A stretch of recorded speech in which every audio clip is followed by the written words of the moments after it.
Number one, put God first. Put God first in everything you do. Everything that you think you see in me, everything that I've accomplished, everything that you think I have, and I have a few things, everything that I have is by the grace of God. Understand that. It's a gift. 40 years ago, March 27th, 1975, it was 40 years ago, just this past March, I was flunking out of college. I had a 1.7 grade point average. I hope none of you can relate. I had a 1.7 grade point average. I was sitting in my mother's beauty shop. They still call it beauty shop now? What they call it now? Yeah, I was sitting in the beauty parlor.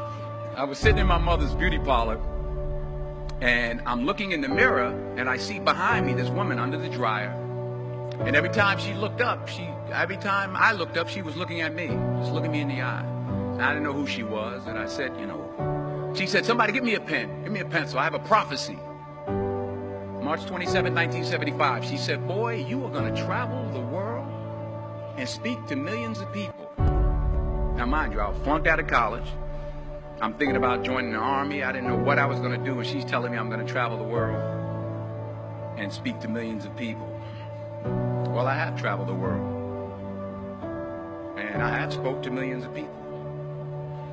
But that's not the most important thing, the success that I had. The most important thing is that what she taught me and what she told me that day has stayed with me since. I've been protected. I've been directed. I've been corrected. I've kept God in my life, and it's kept me humble. I didn't always stick with him, but he always stuck with me.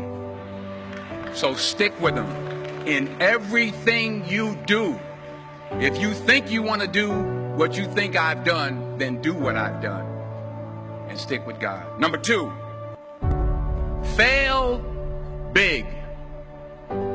That's right. Fail big.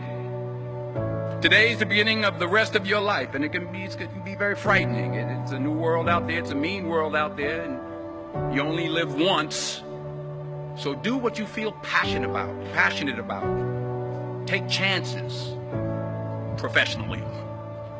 Don't be afraid to fail. There's an old IQ test, was 9 dots, and you had to draw 5 lines with a pencil within these 9 dots without lifting the pencil. The only way to do it was to go outside the box. So don't be afraid to go outside the box. Don't be afraid to think outside the box. Don't be afraid to fail big, to dream big. But remember, dreams without goals are just dreams, and they ultimately fuel disappointment. So have dreams, but have goals. Life goals, yearly goals, monthly goals, daily goals. I try to give myself a goal every day. Sometimes it's just to not curse somebody out. Simple goals, but have goals. And understand that to achieve these goals, you must apply discipline and consistency. In order to achieve your goals, you must apply discipline, which you have already done, and consistency every day, not just on Tuesday and miss a few days. You have to work at it every day. You have to plan every day. You've heard the saying, we don't plan to fail, we fail to plan. Hard work works. Working really hard is what successful people do. And in this text, tweet, twerk world that you've grown up in, remember, just because you're doing a lot more doesn't mean you're getting a lot more done. Remember that. Just because you're doing a lot more doesn't mean you're getting a lot more done.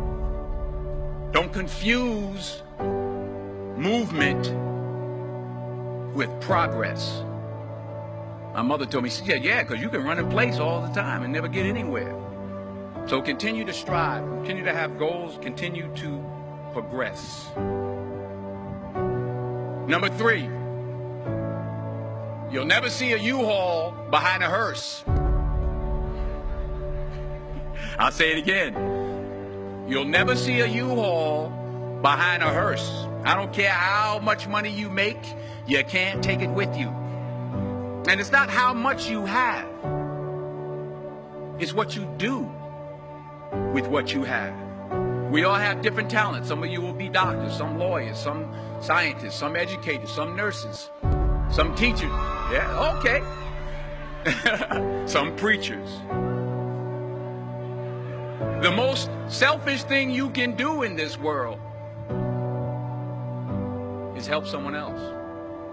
Why is it selfish? Because the gratification, the goodness that comes to you, the good feeling that I get from helping others, nothing's better than that. Not jewelry, not big house I have, not the cars, but it's the joy. That's where the joy is, in helping others. That's where the success is. Finally, I pray that you put your slippers way under the bed tonight, so that when you wake up in the morning, you have to get on your knees to reach them. And while you're down there, say thank you for grace. Thank you for mercy. Thank you for understanding. Thank you for wisdom. Thank you for parents. Thank you for love. Thank you for kindness. Thank you for humility. Thank you for peace. Thank you for prosperity. Say thank you in advance for what's already yours. That's how I live my life. That's why I am. One of the reasons why I am today. Say thank you in advance for what is already yours. True desire in the heart for anything good is God's proof to you, sent beforehand to indicate that it's yours already. I'll say it again.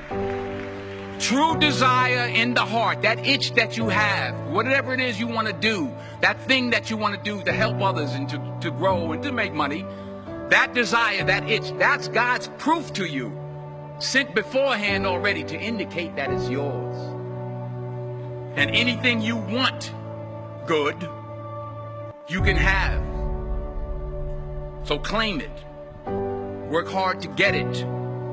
When you get it, reach back. Pull someone else up. Each one, teach one. Don't just aspire to make a living.